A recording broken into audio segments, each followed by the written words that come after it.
манай хүүхдүүдээ итгэлцээний онцлог төрөл хичээл эхэлж байна. Энэ хичээлээр асуудлыг олон талаас нь харж үзэл бодлоо эргээр илэрхийлэх чадвар суралцах юм аа. За тэгэхээр мэтгэлцээн гэж юу вэ? Мэтгэлцээний түүх, мэтгэлцээнд баримтлах зарчим, мэтгэлцээний ач холбогдол, мэтгэлцээний төрлүүдийн тухай агуулгыг би судлах гэж байна.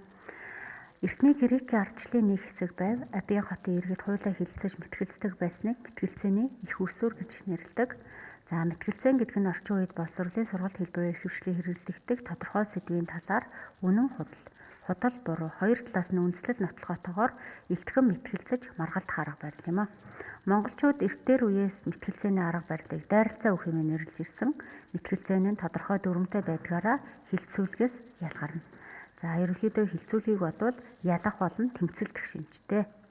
За мэтгэлцээн үнэн бодит байдал, боловсроо харилцаа болон альвайг улам боловсронгуй болгох гэсэн чанараараа онцлог. За мэтгэлцээнд суралцах зарчим, үннийг баримтлах зарчим, бусдыг болон бусдын үзэл бодлыг хүндэтгэх зарчмыг бол одоо баримтланаа. За мэтгэлцээний ач холбогдол нь юу юм бэ гэхээр зэрэг мэтгэлцээнд суралцсаны дүнд хувьхан дараах чадварыг эзэмснэ. Бүтээлчээр сэтгэх чадвар, судалгаа хийх чадвар, уран илтгэх чадвар, сонсох болон тэмдэглэл хөтлөх чадвар суралцна. За ерөнхийдөө ийм 3 төрөл байдаг бахан. За энэ төрлөө илүү дэлгэрүүлээд судлаарай.